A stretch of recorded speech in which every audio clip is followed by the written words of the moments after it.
आज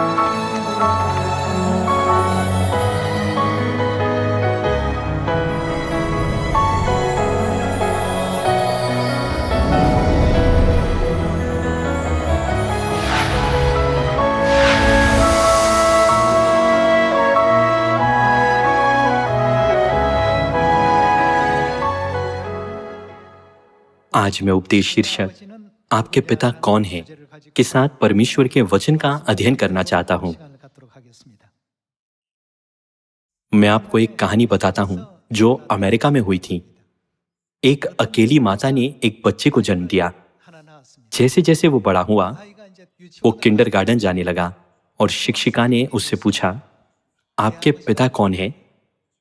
बच्चे ने अपने पिता को पहले कभी नहीं देखा था, इसीलिए वो इस सवाल से शर्मिंदा था।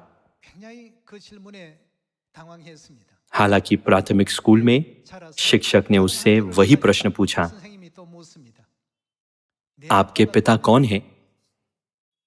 वो बच्चा अन्य सभी प्रश्नों का उत्तर आत्मविश्वास से देता था और अकादमिक रूप से उत्कृष्ट प्रदर्शन करता था। लेकिन ये प्रश्न, आपके पिता कौन है, ने उसके मन को परेशान किया। ऐसा इसीलिए था क्योंकि उसने किंडरगार्टन या प्राथमिक स्कूल के दौरान अपने पिता को कभी नहीं जाना था। आखिरकार उसकी माता ने सोचा, मेरा बच्चा इस माहौल में ठीक से बड़ा नहीं हो सकता, इसीलिए वो दूसरी जगह चली गई। उनके चले जाने के बाद पड़ोसियों ने उससे पूछा, आपके पिता कौन है? वो जहां भी जाता, ये प्रश्न, आपके पिता कौन है, ने उसका पीछा किया। बच्चा अवसादग्रस्त हो गया और उसमें घबराहट के लक्षण भी विकसित हो गए। फिर जब वो लगभग 14 वर्ष का था, तो गांव में एक नया पादरी नियुक्त किया गया। जब नए पादरी ने आराधना के दौरान उपदेश दिया, तो वो इससे बहुत प्रभावित हुआ। आराधना के बाद जब वो घर जा रहा था, तो पादरी ने पूछा, तुम किसके बेटे हो? जब पादरी ने वो सवाल पूछा जो उसके लिए हमेशा से ट्रॉमा का कारण रहा था, तो वो अचंभित हो गया और उसका चेहरा लाल हो गया। फिर पादरी ने कहा, तुम अपने पिता से बहुत मिलते जुलते हो। मैंने कभी भी किसी बच्चे को अपने पिता से इतना मिलते जुलते नहीं देखा। बेशक मैं जानता हूं कि तुम्हारे पिता कौन है। यह सुनकर बच्चे का चेहरा और भी लाल हो गया। पादरी ने बच्चे को प्रोत्साहित करते हुए कहा, मैं जिस पिता की बात कर रहा हूं, वो परमेश्वर है। तुम परमेश्वर से बहुत मिलते जुलते हैं। उस दिन के बाद से बच्चा अंधकार के पर्दे से बाहर आ गया। वो ये जानकर बहुत खुश हुआ कि परमेश्वर उसके पिता हैं। ये एक सच्ची कहानी है। इस प्रकार उस दिन से बच्चे ने उज्जवल चेहरे के साथ लोगों का सामना किया। वो सामाजिक भय से भी पीड़ित था, लेकिन उस दिन पादरी के शब्दों को सुनकर उसने महसूस किया, मैं अपने पिता के समान हूं और मेरे पिता परमेश्वर हैं। उस क्षण से उसका जीवन बदल गया। इसके अलावा वो बहुत खुश हुआ और जब अजनबियों ने उससे पूछा, आपके पिता कौन है, तो उसने पूरे विश्वास के साथ उत्तर दिया, मैं परमेश्वर का पुत्र हूं। ये कहानी कितनी अद्भुत है। जब हम सोचते हैं कि हमारे प्रिय स्वर्गीय परिवार के कितने सदस्य अपने पिता और माता को जाने बिना जी रहे हैं, तो क्या हम उन पर यह प्रकट करने की तीव्र इच्छा महसूस नहीं करते कि उनके सच्चे पिता और माता कौन हैं? आत्मिक रूप से लोग पिता को अच्छी तरह से नहीं जानते, वे माता को भी नहीं जानते हैं। इसके अलावा वे अपने आत्मिक वातावरण से अनजान हैं। यदि कोई पूछता है, आपके पिता कौन है, तो हम कैसे उत्तर दे सकते हैं? हम पूरे विश्वास के साथ कह सकते हैं, परमेश्वर मेरे पिता है। हमारे पास पिता और माता द्वारा दिए गए स्पष्ट प्रमाण हैं। बाइबल में इसे मोहर लगाने के रूप में वर्णित किया गया है। क्या सभी स्वर्गीय परिवार के सदस्यों को सामरिया और पृथ्वी की छोर तक लोगों को पिता के नाम और माता की महिमा के बारे में बड़ाई नहीं करनी चाहिए? इस छोटी सी कहानी का विषय बेन हूपर है, जो एक राज्यपाल थे जो अमेरिका में 2 बार चुने गए थे। सभी लोगों, इस अंधकार की दुनिया में हमारे कई भाई बहन हैं। हमें उन्हें बताना चाहिए कि हमारे पिता कौन हैं। हमें उन्हें बताना चाहिए, आप पिता से बहुत मिलते जुलते हैं, आप माता के समान हैं। क्या उन्हें यह बताना आवश्यक नहीं है, आपके पिता परमेश्वर हैं और आपकी माता परमेश्वर हैं? इस प्रकार बाइबल हमें क्या करना सिखाती है? यह हमें सभी लोगों पर परमेश्वर के नाम के बारे में बड़ाई करना सिखाती है। दीपक को पैमाने के नीचे मत छिपाओ, परंतु उसे दीवट पर रखो ताकि सब लोग उसे देख सकें। क्या बाइबल हमें यही नहीं सिखाती है? आइए हम बाइबल में इस बात का प्रमाण खोजें कि परमेश्वर हमारे पिता है। सबसे पहले आइए हम इब्रानियों अध्याय 12 देखें।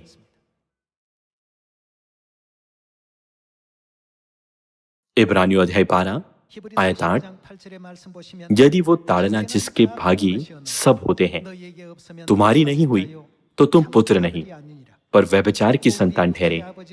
फिर जबकि हमारे शारीरिक पिता भी हमारी ताड़ना किया करते थे और हमने उनका आदर किया, तो क्या आत्माओं के पिता के और भी अधीन न रहें जिससे हम जीवित रहें? हमारे पास एक शारीरिक पिता है जिन्होंने शरीर को जन्म दिया और आत्माओं के पिता हैं जो आत्मा को जन्म देते हैं।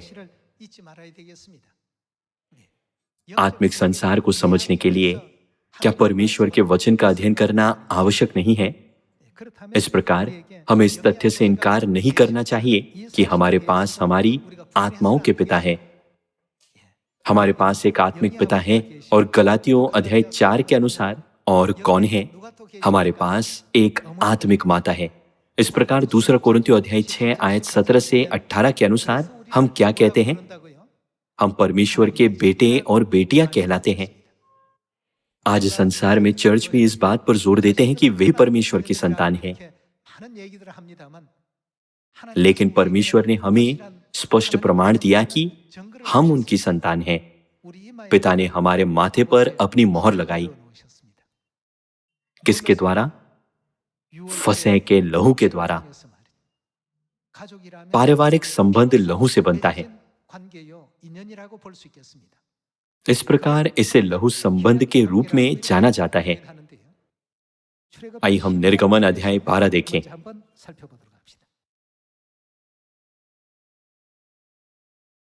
निर्गमन अध्याय 12 आयत 11 में परमेश्वर कहते हैं, और उसके खाने की यह विधि है, कमर बांधे, पांव में जूती पहने और हाथ में लाठी लिए हुए उसे फुर्ती से खाना, वो तो यहोवा का पर्व होगा।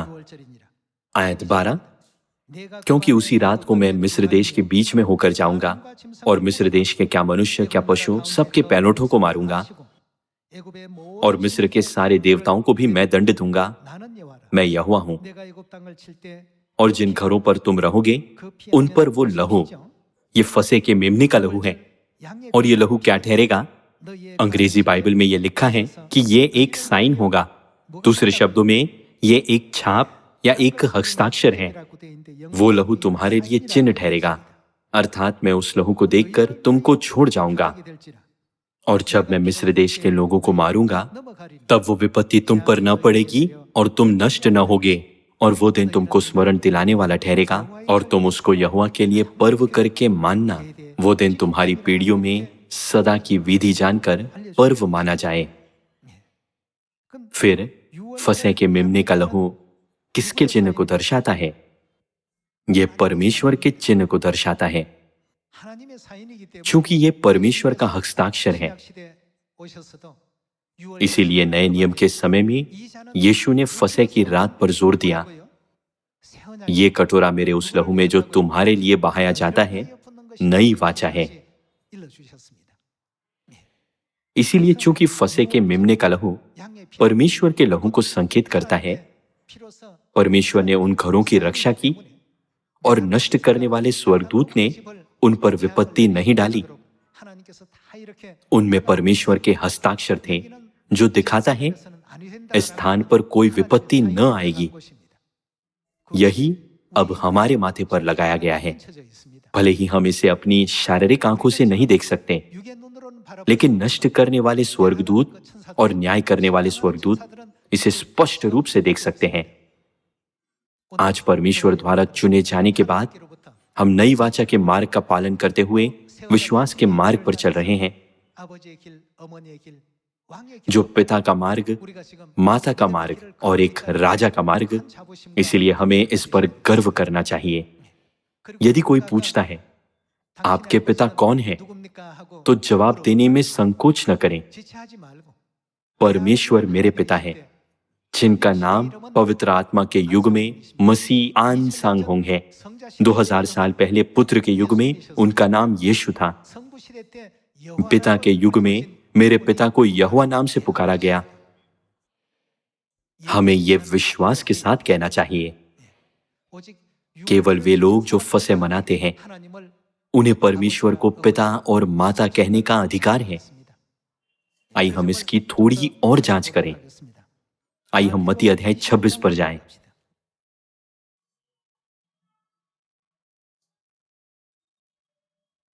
आइए हम मत्ती अध्याय 26 आयत 17 देखें। अखमीरी रोटी के पर्व के पहले दिन चेले यीशु के पास आकर पूछने लगे, तू कहाँ चाहता है कि हम तेरे लिए फसह खाने की तैयारी करें? आयत 18, उसने कहा, नगर में अमुक व्यक्ति के पास जाकर उससे कहो, गुरु कहता है कि मेरा समय निकट है, मैं अपने चेलों के साथ तेरे यहां पर्व मनाऊंगा। अतः चेलों ने यीशु की आज्ञा मानी और फसह तैयार किया।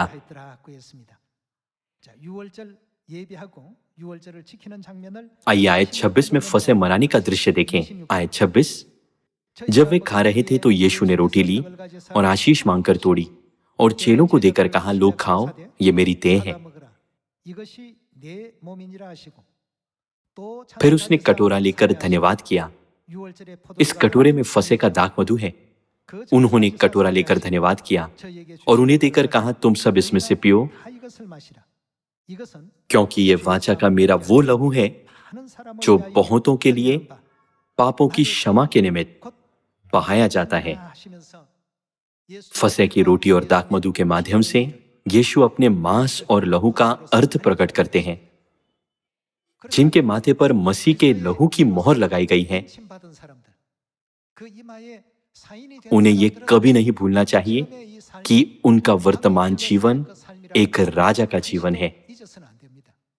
चूंकि परमेश्वर हमारे पिता है, इसीलिए हमें अपना जीवन कैसे जीना चाहिए?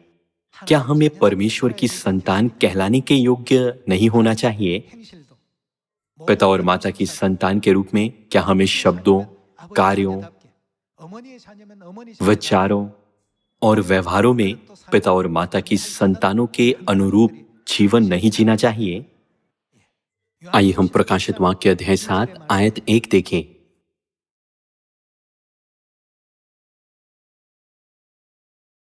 इसके बाद मैंने पृथ्वी के चारों कोनों पर 4 स्वर्गदूत खड़े देखे। वे पृथ्वी की चारों हवाओं को थामे हुए थे, ताकि पृथ्वी या समुद्र या किसी पेड़ पर हवा न चले। फिर मैंने एक और स्वर्गदूत को, उसके पास क्या था, जीवते परमेश्वर की मोहर लिए हुए पूरब से ऊपर की ओर आते देखा। उसने उन चारों स्वर्गदूतों से, जिन्हें पृथ्वी और समुद्र की हानि करने का अधिकार दिया गया था, ऊंचे शब्द से पुकार कर कहा, जब तक हम अपने परमेश्वर के दासों के माथे पर मोहर न लगा दें, तब तक पृथ्वी और समुद्र और पेड़ों को हानि न पहुंचाना। यहां यह दिखाया गया है कि स्वर्गदूत परमेश्वर की मोहर लिए पूर्व के देश से प्रकट हुआ और चारों स्वर्गदूतों से कहा, जब तक हम अपने परमेश्वर के दासों के माथों पर मोहर न लगा दें, तब तक पृथ्वी और समुद्र और पेड़ों को हानि न पहुंचाना। अब आइए हम उन लोगों के बारे में देखने के लिए प्रकाशित वाक्य अध्याय 22 पर जाएं, जिनके माथे पर मोहर लगाई गई है। आइए हम प्रकाशित वाक्य अध्याय 22 आयत 1 देखें। फिर उसने मुझे बिलौर की सी झलकती हुई जीवन के जल की नदी दिखाई, जो परमेश्वर और मेमने के सिंहासन से निकलकर उस नगर की सड़क के बीचों बीच बहती थी। नदी के इस पार और उस पार जीवन का वृक्ष था, और उसमें 12 प्रकार के फल लगते थे, और वो हर महीने फलता था, और उस वृक्ष के पत्तों से जाति जाति के लोग चंगे होते थे। फिर शराप न होगा, और परमेश्वर और मेमने का सिंहासन उस नगर में होगा, और उसके दास उसकी सेवा करेंगे। वे उसका मुंह देखेंगे, और उसका नाम, उनका नाम कहाँ होगा? उनका नाम उनके माथे पर कैसे आया?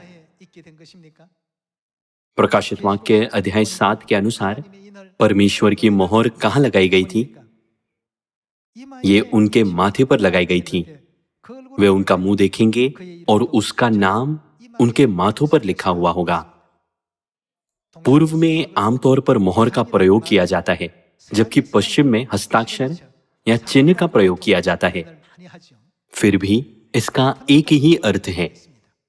पिता का नाम मोहर पर उत्कीर्ण किया गया है और हस्ताक्षर के भीतर समाहित है।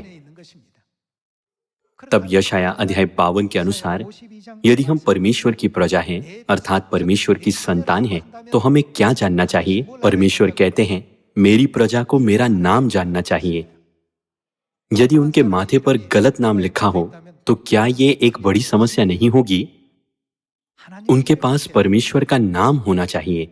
क्या यीशु ने पवित्र आत्मा के युग में अपना नया नाम देने का वादा नहीं किया था? पिता के युग में यहोवा नाम आपके माथे पर अंकित किया जाएगा, पुत्र के युग में यीशु नाम, और पवित्र आत्मा के युग में नया नाम आन सांग हों। हमारे माथे पर परमेश्वर का नाम होने के लिए हमें क्या मनाना चाहिए? मसीह का पवित्र लहू फसे हमारे भीतर होना चाहिए। ऐसा इसीलिए है क्योंकि उनका लहू परमेश्वर का हस्ताक्षर है। इसीलिए फसे के दाखमधु का उल्लेख करते हुए उन्होंने कहा, ये कटोरा मेरे उस लहू में जो तुम्हारे लिए बहाया जाता है नई वाचा है। इसीलिए यदि मसीह के लहू के बिना वे परमेश्वर को हे अब्बा, हे पिता कहते हैं, तो वे झूठी संतान है। आइए हम प्रकाशित वाक्य अध्याय 22 पर वापस जाएं। अध्याय 22 आयत 3। फिर शराप न होगा, और परमेश्वर और मेमने का सिंहासन उस नगर में होगा, और उसके दास उसकी सेवा करेंगे। वे उसका मुंह देखेंगे, और उसका नाम उनके माथों पर लिखा हुआ होगा। फिर रात न होगी, और उन्हें दीपक और सूर्य के उजियाले की आवश्यकता न होगी, क्योंकि प्रभु परमेश्वर उन्हें उजियाला देगा, और वे क्या करेंगे? युगानुयुग राज्य करेंगे। हर कोई राज्य नहीं कर सकता, बल्कि केवल वे ही राज्य कर सकते हैं जिनके माथे पर परमेश्वर का नाम अंकित है। परमेश्वर ने उनके माथे पर अपना नाम अंकित करने के लिए किसका उपयोग किया? निर्गमन अध्याय 12 के अनुसार ये फसे के मेमने का लहू था। परमेश्वर ने उन्हें आज्ञा दी कि वे लहू को द्वार के दोनों अलंगों और चौखट के सिरों पर लगाएं, और ये एक चिन्ह बन गया। परमेश्वर के लहू ने सभी विपत्तियों को उन पर से गुजरने में सक्षम बनाया। ये किसे दर्शाता है? ये परमेश्वर के नाम को दर्शाता है। जो लोग युगानुयुग राज्य करेंगे, उनके माथे पर परमेश्वर का नाम अंकित है। जिनके पास उनका नाम नहीं है, वे युगानुयुग राज्य करने की महिमा में भाग नहीं लेंगे। आइए हम इसके बारे में पहला यूहन्ना अध्याय 2 देखें।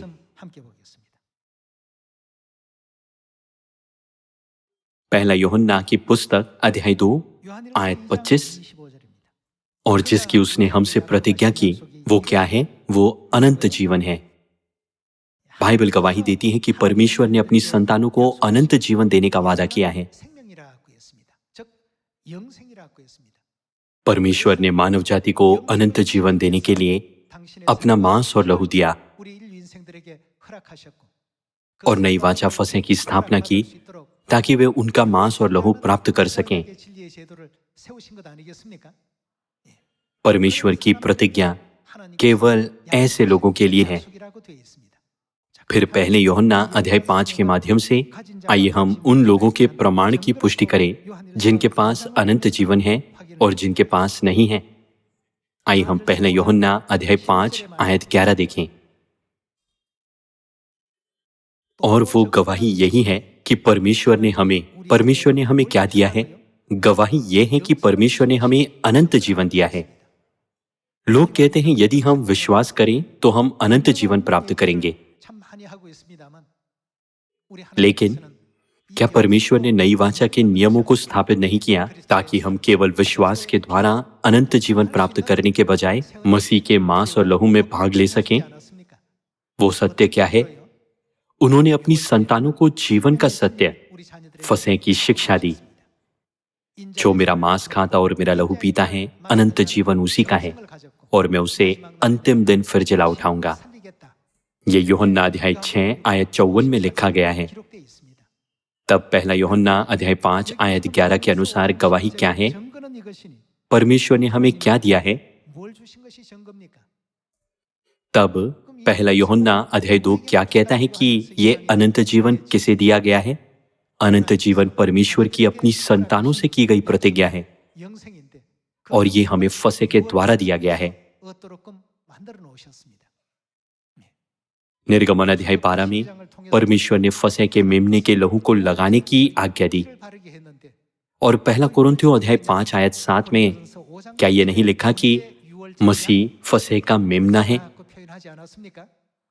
आखिरकार ये लहू परमेश्वर का चिन्ह है।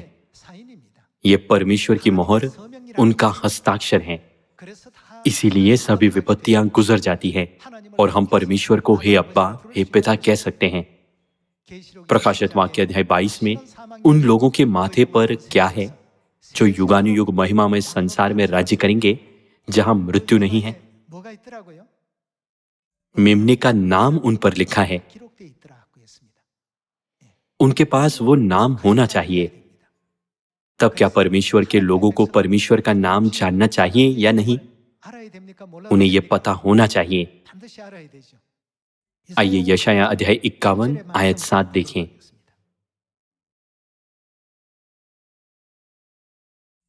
हे धर्म के जानने वालों, जिनके मन में मेरी व्यवस्था है, तुम कान लगाकर मेरी सुनो। वे कौन है जो धर्म के जानने वाले हैं और जिनके मन में परमेश्वर की व्यवस्था है? क्या वे परमेश्वर की प्रजा, परमेश्वर की संतान नहीं है?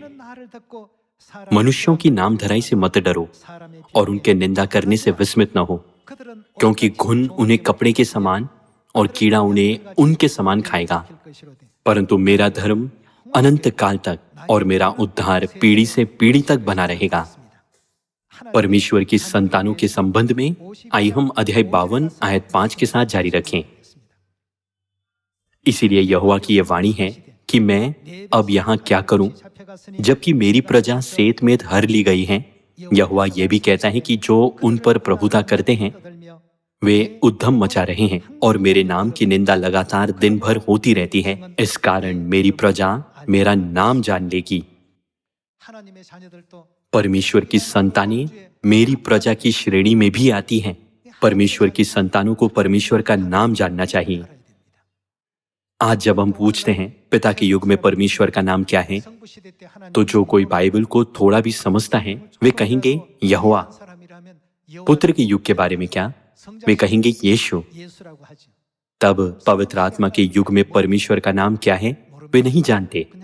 क्या ये बस पवित्र आत्मा नहीं है? क्या ये सहायक नहीं है? हम ना तो पिता के युग में ना ही पुत्र के युग में बल्कि पवित्र आत्मा के युग में जी रहे हैं। तब क्या हमें उस नाम को जानना चाहिए जिसका परमेश्वर पवित्र आत्मा के युग में उपयोग करेंगे, या क्या नाम को न जानना ठीक है? हमें नाम जानना चाहिए। केवल तभी हम भेद कर सकेंगे कि हमारे माथे पर परमेश्वर का नाम है या किसी अन्य ईश्वर का नाम अंकित है। इसीलिए यीशु ने कहा, मेरे नए नाम को पाने वाले को छोड़ और कोई इसे नहीं जान सकेगा। नया नाम जो मसीह आन सांग होंग है को न जानना शर्मनाक होगा। क्या ये और भी शर्मनाक नहीं होगा यदि हम माता का नाम न जाने? इसलिए परमेश्वर हमें परमेश्वर के नाम की बड़ाई करने के लिए कहते हैं। आइए हम भजन संहिता अध्याय 20 खोलें और इसकी पुष्टि करें।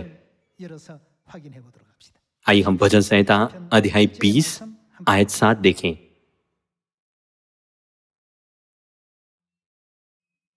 किसी को रथों का और किसी को घोड़ों का भरोसा है, परंतु हम तो, दूसरे शब्दों में हम किस बात पर घमंड करते हैं? अपने परमेश्वर यहोवा ही का नाम लेंगे। यहोवा नाम परमेश्वर का एकमात्र नाम था जो यहूदी समाज में आमतौर पर प्रचलित था। उनके दृष्टिकोण से जो लोग यीशु के नाम पर विश्वास करते थे, वे एक नए धर्म या एक पंथ से संबंधित प्रतीत होते थे। यहूदी धर्म के लोग ये नहीं जानते थे कि युग पिता के युग से पुत्र के युग में बदल गया है। इस युग में भी ऐसा ही है। पवित्र आत्मा का युग तब शुरू हुआ जब अंजीर के पेड़ की डालियां कोमल हुई और उसके पत्ते निकल आए। लेकिन बहुत से लोग अभी भी नहीं जानते कि युग बदल गया है। इस युग में हमें परमेश्वर के नाम के साथ क्या करना चाहिए? हमें इसकी बड़ाई करनी चाहिए। हमें दुनिया के सभी लोगों को गर्व से बताना चाहिए कि हमारे पास हमारे पिता मसीह आन सांग होंग हैं, जो मानव जाति को बचाने के लिए नए नाम से इस पृथ्वी पर आए हैं। यीशु के नाम की गवाही देने के लिए प्रथम चर्च के संतों ने कितना सताव झेला। उन्हें विधर्मी नाम दिया गया। वे रोमन अखाड़े में शेरों का भोजन बने या उन्हें मानव मशालों के रूप में जलाया गया। ऐसे सतावों के बावजूद उन्होंने उत्पीड़न को महिमा के रूप में मानते हुए परिश्रम से उस नाम की गवाही दी। हम नए नियम के द्वारा इसकी पुष्टि कर सकते हैं। पिता का युग और पुत्र का युग बीत चुका है। हम पवित्र आत्मा के युग में जी रहे हैं। तब हमें पवित्र आत्मा के नाम का प्रचार करना चाहिए और इसे लोगों के हृदयों में अंकित करना चाहिए। आप अपने पिता से इतने मिलते जुलते हैं कि मुझे लगता है कि मैं जानता हूं कि वो कौन है। आपके पिता अवश्य ही परमेश्वर होंगे। तो क्या आपको परमेश्वर का नाम नहीं जानना चाहिए? पिता के युग में उनका नाम यहोवा था और पुत्र के युग में यीशु नाम था। पवित्र आत्मा के युग में वो नए नाम मसीह आन सांग होंग के साथ आए हैं। हमें सभी लोगों पर गर्व से घोषणा करनी चाहिए कि मसीह आन सांग होंग हमारे स्वर्गीय पिता है। क्या ये उन मिशनों में से एक नहीं है जो हमें इस युग में करने चाहिए? आइए हम मत्ती अध्याय 28 में एक और आयत देखें।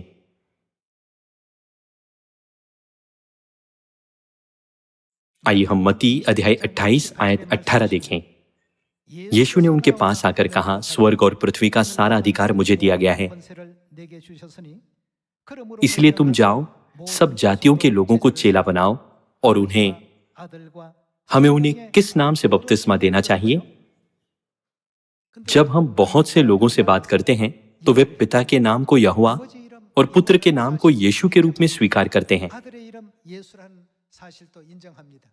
लेकिन वे नहीं जानते कि पवित्र आत्मा का नाम है। वे कहते हैं, पवित्र आत्मा का नाम कैसे हो सकता है? लेकिन आपकी बाइबल क्या कहती है? पवित्र आत्मा का नाम है या नहीं? हमें न तो बाइबल में जोड़ना चाहिए और ना ही उसमें से कुछ निकालना चाहिए। क्योंकि ये लिखा है पवित्र आत्मा का नाम है, इसीलिए नाम होना चाहिए। हमें उनके नाम को सही तरह से स्वीकार करना चाहिए और सामरिया में और पृथ्वी की छोर तक पिता की महिमा को प्रकट करना चाहिए। क्या हमने मसीह के लहू के द्वारा अनंत जीवन प्राप्त नहीं किया है? क्योंकि परमेश्वर के लहू से हमारे माथे पर मोहर लगाई गई है, इसीलिए वो हमें कभी नहीं छोड़ते। अंत तक विश्वास में रहते हुए और पिता और माता की बड़ाई करते हुए आइए हम सामरिया में और पृथ्वी की छोर तक नए नाम मसीह आन सांग होंग का प्रचार करें, जिस प्रकार प्रथम चर्च के संतों ने यीशु का प्रचार किया था। इस युग में न केवल आत्मा बल्कि दुल्हन भी सियोन की संतानों को जीवन के जल के सोते के पास बुला रही हैं। ये आशा करते हुए कि हमारे स्वर्गीय परिवार के सभी सदस्य न केवल पिता के नाम को बल्कि माता के नाम को भी महत्व देंगे और सामरिया और पृथ्वी की छोर तक सुसमाचार को फैलाएंगे। मैं आज के उपदेश को समाप्त करना चाहूंगा। आपका बहुत बहुत धन्यवाद।